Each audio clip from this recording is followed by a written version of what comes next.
আসসালামু আলাইকুম viewers, welcome to Shanisha's duo diary. চলে আসছি তেহেরির দোকানে। না, এটা কোনো ফুড ব্লগিং না, এটা ভেবে ভুল করবেন না, ডোন্ট সোয়াইপ ইট। এটা খুব সুন্দর একটা ব্লগটার বেশিরভাগ অংশ সেলিম ভাইয়ের জন্য ডিলেট হয়ে গেছে, তার ফোনে ছিল। এটা সেলিম ভাই থাকাকালীন ব্লগ। আচ্ছা, খাচ্ছি কিন্তু মুরগি খিচুড়ি না, আমি খাচ্ছি ডিম খিচুড়ি। আমার খুব মজা লাগে। এই দোকানটার খিচুড়ি খুব মজা। অফিস থেকে ফিরে এসে বাসার সামনে রেস্ট করতেছি হচ্ছে সেলিম ভাইয়ের জন্য। আর এই দেখেন কতগুলো কুকুরছানা হয়েছে, কিউট কিউট। অবশ্যই এখনও একজনও নাই। তো এই যে আমরা চারজন যাচ্ছি রিক্সায়, তিনজন যাচ্ছি রিক্সায় করে। আমি, সেলিম ভাই আর পরাণ, চারজন দেখলাম কই। আর আমরা যাচ্ছি হচ্ছে ত্রিমোহনী গোদারাঘাটের দিকে। এখান থেকে নৌকায় করে আমরা যাব নারায়ণগঞ্জ আর ঘুরবো অনেক সুন্দর সুন্দর জায়গা। আমাদের সাথে থাকুন। রিক্সায় করে যাচ্ছি, দেখবেন মাত্র 20 টাকা, মাত্র 100 টাকা টোটাল। যদি আপনি আপনার পুরো গ্রুপ নিয়ে খরচ করেন যাতায়াতে, আপনি অটো ট্রলারে, তাহলে আপনি দেখবেন আপনি কত সুন্দর সুন্দর জায়গা ঘুরে আসতে পারেন এবং কি রিল্যাক্সে চলে যেতে পারেন।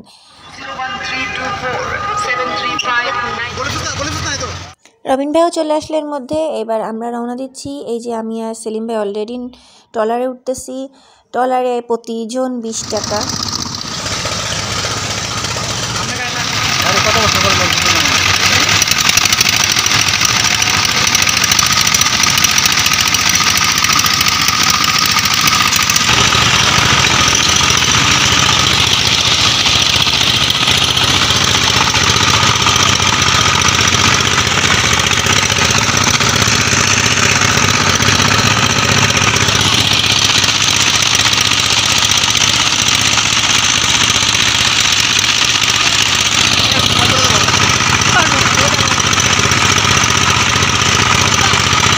আমি, সেলিম ভাই, পরাণ আর রবিন ভাই আমরা 4 জন উঠলাম, আর 2 জন উঠছে। 8 জন নিলে হয়।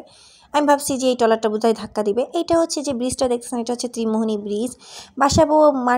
বাসাবো থেকে আপনি ঢুকে, মানে মেইন রোড থেকে এসে ঢুকে যখন বাসাবো বৌদ্ধ মন্দির বা সবুজবাগ বা খিলগাঁও রেলগেট, যে কোনো জায়গা থেকে আপনি বলবেন ত্রিমোহনী ব্রিজ যাবো, আপনাকে নিয়ে আসবে। এটা হচ্ছে ত্রিমোহনী ব্রিজ। আর অবশ্যই বলতে হবে গোদারাঘাট, কারণ এর আগের একটা ব্রিজ আছে যেটা হচ্ছে মেইন রোডের সাথে কানেক্টেড। আর প্রকৃতি দেখেন, অসাধারণ সুন্দর প্রকৃতির চারপাশ। এক পাশে আমি আর আমার ভাই বসছি, এক পাশে পরাণ আর সেলিম ভাই বসছে, তার ফ্রেন্ড ভাই যে কোনোটা বলা যায়। যাক, সেলিম ভাই তখন কেবল নতুন নতুন আসছিল আমাদের সাথে ঘুরতে। সেলিম ভাই খুব ভালো লাগে। নদীর পরিবেশটা আমাদেরও খুব সাধারণ ছিল, যেমন পানির ঢেউ, তেমন পাখি উঠতেছে, তেমন আকাশ, অসাধারণ।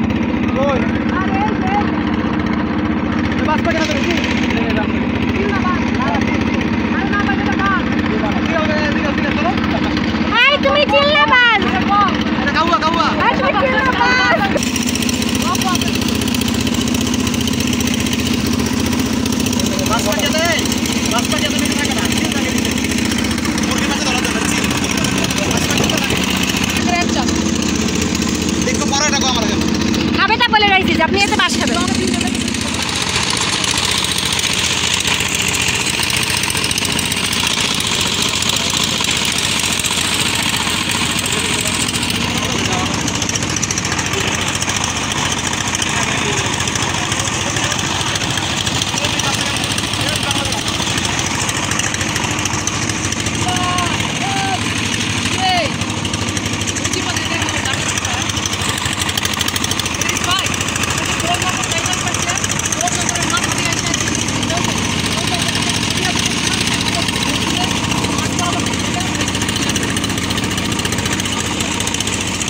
নৌকা ট্যুরের এটা ছিল হচ্ছে আমার দ্বিতীয় ব্লগ। ত্রিমোহনী নদীতে প্রথম হচ্ছে কুরবানিদের পর শাহিনের সাথে যে ব্লগটা দেখছেন, ওইটা ছিল আমার এই নদীতে প্রথম ব্লগ, আর এইটা ছিল দ্বিতীয় ব্লগ।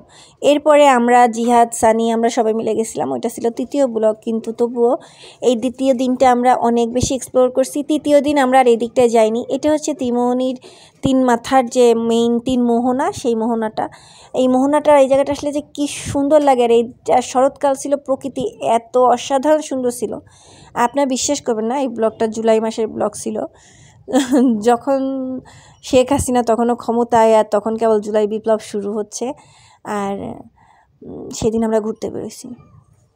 আসলে জিনিসটা সেন্সে আসার মতো, কারণ আমরা তো জানতাম না যে এরকম কিছু হবে, কারণ কোটা আন্দোলনের সাথে তো আমাদের কোনো সম্পর্কটা তখন যখন হচ্ছে নির্বিচারে সাধারণ ছাত্ররা, এর আগে তো এটা আমাদের সাথে সম্পর্ক ছিল, যে যার চাকরি করি, যে যার দুদিন আমি সব ঘুরতে গেছি।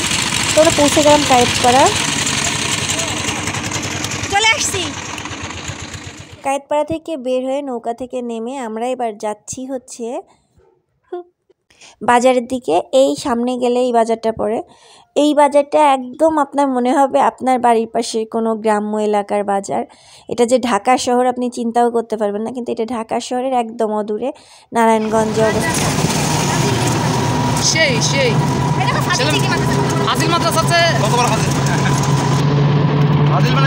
এটা আমি হচ্ছে নারায়ণগঞ্জ, কায়েতপাড়া, রূপগঞ্জের মধ্যে।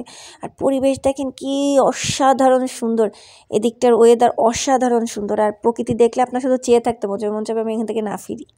এবার আমরা যাচ্ছি হচ্ছে মুড়াপাড়া জমিদার বাড়ির দিকে।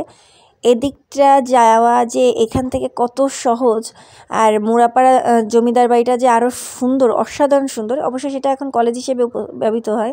আচ্ছা, এইটা হচ্ছে গাজী ব্রিজ। এই যে গাজী নামে যে ব্যক্তি, সে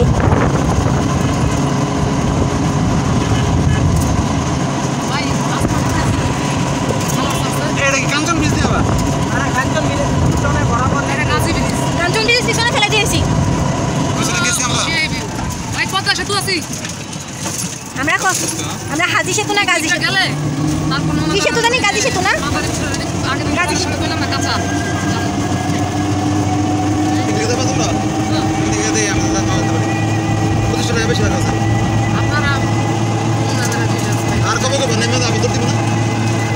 এই মূলত এই ব্রিজটা তৈরি করছে। এমনকি ওই জমিদার বাড়ি ওইখানে অনেক স্থাপনায় তার নাম আছে দেখলাম। যাই হোক, একজন ব্যক্তি এক এলাকায় স্বনামধন্য হলে সে যদি চেষ্টা করে তার এলাকাকে যার অবস্থান থেকে নিজের এলাকাকে নিজে পরিচিতি লাভ করাতে পারে, অবস্থান শক্ত করতে পারে। তো যাই হোক, এই জায়গাটা অনেক সুন্দর লাগছিলো, অসাধারণ লাগছিলো চারপাশ। আর ব্রিজটাও অনেক সুন্দর ছিল। আমরা অটোতে যাচ্ছিলাম, আর দেখেন নদী, ব্রিজ, আশপাশ, আকাশটা এদিন একটা প্যাস্টেল কালার নিছিল, এত সুন্দর লাগতেছিল যা মানে মুখে বলে না। আপনি না জমিদারি আশা করলে হবে, ওই যে জমিদারের পয়সা কম ছিল কাকে নিয়ে আমি আইছি, গরিব জমিদার, গরিব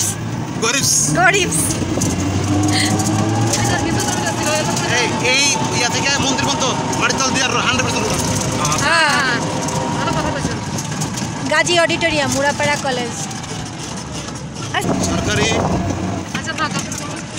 সরকারি মুড়াপাড়া কলেজ।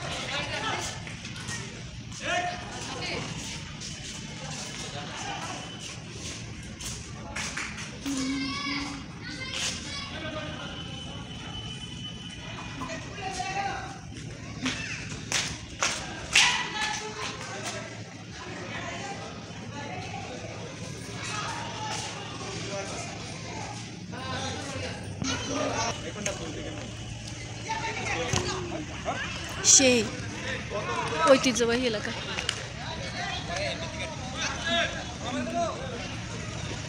সেই একটা পুকুর দেখছো কি সুন্দর ঘেরাও দিয়া। হ্যাঁ,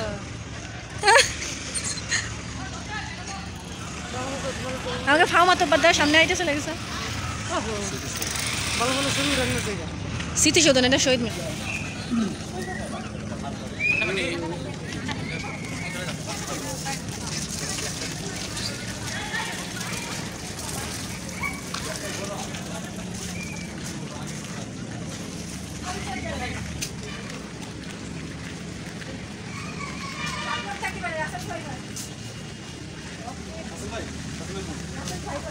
এটা তো আসলে